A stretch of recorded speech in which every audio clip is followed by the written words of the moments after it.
Is it going? Okay.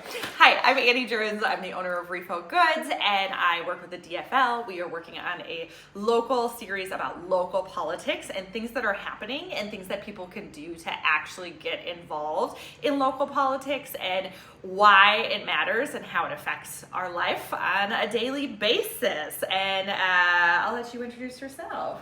So my name is Mike Hutchinson, but please call me Hutch. I was the DFL candidate last election here in District 20B, and I'm going to be running again because we need representation that serves our communities. And what were you running for? The State House. State House. I say it wrong every time. You're running for the State House. Yep. In this area. How was your first election? Had you been involved before? Yeah, so I'd done some stuff before. I'd worked on campaigns for some other local candidates in the area, and before that for city councils and stuff like that. Really just kind of understanding, and I was very picky though. I only worked with people I wanted to work with and people whose values met mine. Mm-hmm. And so that was a lot of fun, and I saw that we really could be doing better. You know, when I looked at our government, I looked at what we're doing, at the state level. I saw, there's so much more we could be doing for the people, and we're not. Like what? Give me an example. In our district here, yeah, we have, if you look at about average poverty rate compared to the state, right around 10%. Okay. We look across it. However, if we look at our childhood poverty rate here, it's almost double that.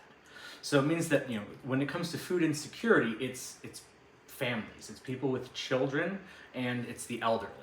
So it's the most vulnerable people in our community. And I saw this and thought, well, we could be doing so much more for them. We have all these levers and dials as the state that we can use to help our communities grow, to help people become self-sufficient, and we're not. Instead we're bickering over things. And so I realized we need people who are here to fight for people, and those issues that are going to make our lives and our communities better. So I hear you talking about poverty. So I feel like there's a couple different ways that people kind of look at politics. And I think you and I are similar. We think about people who have the least and think about what do we do to improve that situation?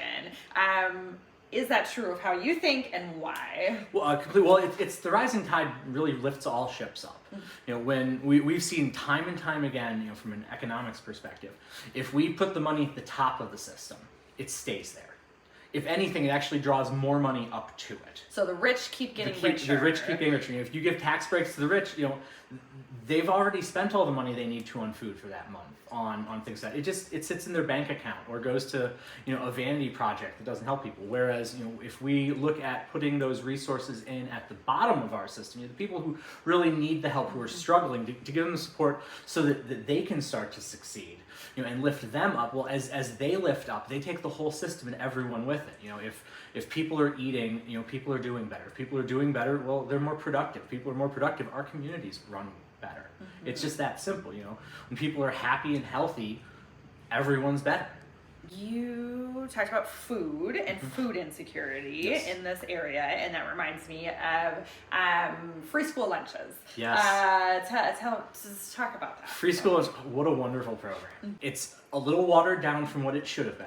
It originally, when they were first looking at it, had language about more sourcing locally. To make sure that it wasn't just schools throwing money at Cisco or Gordon Food Service for the cheapest slop they could put in front of children. It was supposed to enrich the communities too, and unfortunately, because of some lobbying, that language got taken out. Yeah. But we still kept the fact that every child in this state gets fed breakfast and lunch during the school year. And the great part about it too is it's actually more fiscally responsible to do that than to run a need-based program because of all the overhead. Well, that's wild. So like overhead, like administrative costs, exactly. To keep all track. The tracking, all the people to move the money, people to watch that, people to check eligibilities and all that. You get rid of all that, you remove just so many useless bureaucratic steps. And once those are taken out, it's actually cheaper to just give the chunk of money to feed all children to the school than to try to parse out and figure out which one gets what and how much. Amazing. And then that reduces the stigma of kids who like don't have lunch money and all sorts of different things. So it really makes things better for a lot of people. You said that we have our poverty and child poverty in this area is high. Yes. Why? We are in an area, I mean, we have Mayo Clinic that's nearby. We have so many farmers nearby. And when it comes to food and food insecurity, tell me, why do you think we have high child Greed. poverty? I mean, the only reason we have poverty is greed. Yeah. You know, when we look at the amount that is produced, just even in our district, the amount of wealth that is being produced versus the population here, if that was even slightly equally distributed, we wouldn't have hungry people in our district. But so much of that money, so much of the value that's generated in our community isn't taken by the people in the community. It's taken out by by people that own large amounts of land, the businesses that don't live here, multinational companies. You know how much money dollar stores, Dollar Generals take out of our communities? No, I don't. Oh, I mean, there's a reason why when a dollar store moves into a community, all the small businesses will close within 3 to 5 years. Oh, interesting. Because it's not just providing cheap goods for locals, but it is actually taking the wealth out of the community, and so it'll devalue the whole Main Street. That makes sense as someone who has a small business, a small retail business in a small town. Yes, that's perfectly tracked. Okay, so when it comes to food insecurity, can you define what does that mean? So food insecurity means that people who don't know where their next meal is coming from in general, not necessarily every next meal, not necessarily they're hungry all the time, but as part of their life, regularly, they do not know when they're going to eat next, is food insecurity. And we have a high rate of that. We have it's between 15 and 18%. Wow. Childhood poverty rate in our district, depending on the which town, which township you're in. Okay, and I've heard the term food desert. Yes. Are we in a food desert? Is this area, this part of Minnesota? So talk to me about that. We are currently not. Sitting Okay. here in Plainview, we're not in a food desert because we can go about 2 blocks away. Yeah, Bennett's. We can go to the grocery store. We can go to the grocery store. Right? And specifically, when you look at what Bennett's carries, Bennett's has a pretty good selection. Yeah, they've got really good produce. Year round, you can eat healthily by going to Bennett's picks up. So Plainview and the area directly around it, not so much. But if you go to Elgin, things change, right? There's not. Oh yeah, they don't have and you need a car really to get from there to a grocery store. Right, and that's really what we're talking about when we talk about food desert. The not having access to where you can get it. And so when we're talking in rural Minnesota, we've got a lot of problems because if you live in a small town, well, not everyone has a car. Not everyone can drive. And so if you live out here in a small town that doesn't have a grocery store and you can't drive, well, all of a sudden, how are you eating? Yeah, and some companies now are delivering, which is nice, but I think a lot of small towns are out of the district. Like some Rochester will deliver groceries, but if you're in a certain range, plus that cost is added on as well. Exactly. And when we're talking about people who are less likely to have transportation, we're talking about people who have less available funds, so being able to pay for delivery food isn't necessarily that feels like a luxury. I do it every once in a while, but it's like, ooh, I'm treating myself. I'm not having to drive myself to Costco. Like they're gonna drop it off at my front door. Like yeah, definitely that is a luxury for some of us. Okay, so we know that food insecurity and poverty is a problem. What do we do about it? Well, I mean, we work together, right? The community is about coming together, and that's what we have to do. It's about to get worse too. Is really the bad part of this.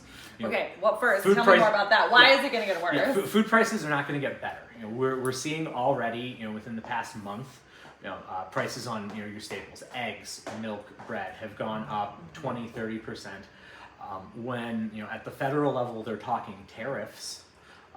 This is going to matter, and it matters across everything. It's not just goods coming, the luxury goods or luxury food goods coming, but the amount of fertilizer that we import, the amount of products that we use in America to help produce the food here. All of that's going to get cost increased, and so those, the farmer's going to take that cost increase, and they can't just eat it, so that's going to get passed on eventually, Right. to whoever buys, and eventually it gets down to us paying more and more at each step because of these tariffs. So food prices are going to go up, and unfortunately, that money doesn't go back to the business, doesn't go to the farmer, it doesn't stay in the district. That money goes up generally to the federal government, where it's supposed to be reinvested in local industries, but we've never seen that our tariffs actually used that way. Food prices are going to continue to rise. What can we do locally? We have to think outside the box. The last thing we can do is sit around and wait for the rich to solve our problems again.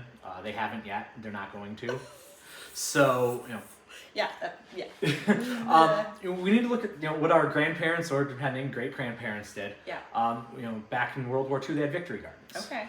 Communities came together. You had community growing, food, storing food, saving food, because it is expensive, and if you can cut out shipping, if you can cut out gas on bulk food like vegetables, people eat much better for much less. And again, healthier and more money in your pocket. So.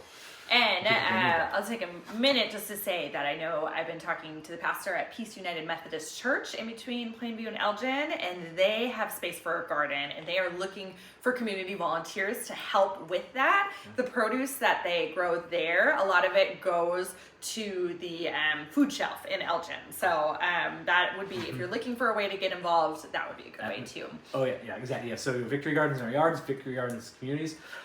Getting out there and volunteering. The amount of good that you can just do, with 2 feet and 2 hands, for your neighbors is amazing, and especially when you get together with more people. Our food shelves really need that help right now. Okay. When speaking of Plainview Elgin food shelf, we've got there's Plainview Elgin, we've got Zumbrota, there's one in Pine Island, we've got one in St. Charles. Nice. Wabasha's covers part of our district. There's some people who have to go to Winona. There are these food shelves around here, and the vast majority of the staffs at these shelves are older. Yeah. And they're not getting younger. They need people to come in who can lift things, who can come up with new ideas to help raise food and help move food and help people when they come to the food shelves get what they need and get it out to their car. Because again, it's not everybody who needs food isn't everybody who can carry their food all the time. There's a lot of people in our community who need that hand, and if we're not there to give it, there's no one there for it. What are the hours like on a food shelf? Are they open every day, all day? See, and that's one of probably the biggest problems with food shelves, because they are volunteer, charity-based organizations. They're never open as much as they need to be, right?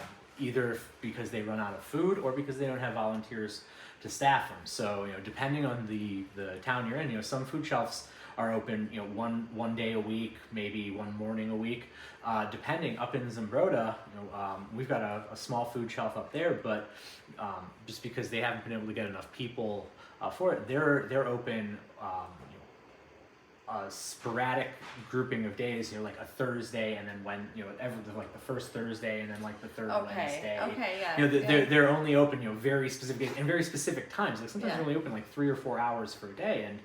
And when we're talking about food insecurity, a lot of these people, they're not sitting around their house all day. These are people generally working 2 jobs. Oh yeah. Who so they don't have time.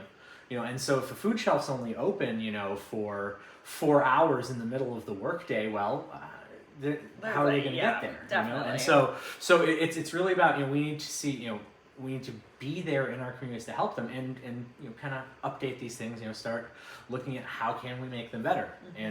But a lot of times it's just because of time and volunteer hours.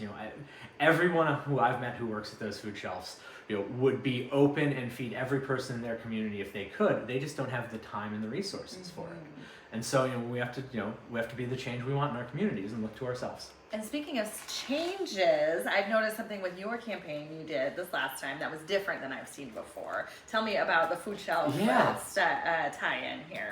Yeah, so my big campaign events are called Music for the Hungry, and we're continuing them forward. We're looking actually when we're done talking here, I'm heading down to Altura get working on our. We're going to be doing a 2-day event. Oh, a 2-day event. Yeah, a two-day event coming this summer. But yeah. so what we did was, as a candidate, I have to go around and meet people.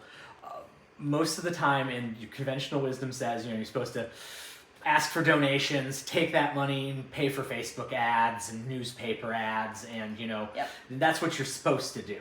And it didn't feel right to me, so I took that money and instead we brought in musicians and rented and got space at local establishments and did Music for the Hungry concerts. So free admission, we invited everybody in the area to come out, have a fun evening, enjoy some music, and make a donation for these food shelves to help out.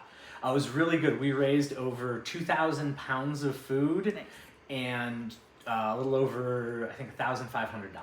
Nice, yeah. For dispersed across the various food shelves. Well, great. And you have an event coming up here soon. Next Saturday? Next Saturday, up in my hometown, Zimbrota. We're going to be up there. The VFW. It's my thank you and kickoff. So I want to thank everybody who voted for me, who supported me, who took the time to say I'll think about it. Yeah. And so I want to thank them. So they come and have some pizza. And we're kicking off. We're not stopping. Our world only gets better when we fight for it. So we're gonna start doing that again. Look at how we can organize more, how we can be effective and present in our communities to make sure our neighbors see we're not just here to ask for votes. We're here because we want our communities to be better, and we're gonna do it blood, sweat, and tears first, and then at the ballot box. Well, great. Well, thank you so much for coming and chatting with me. That was wonderful. Thanks for having me.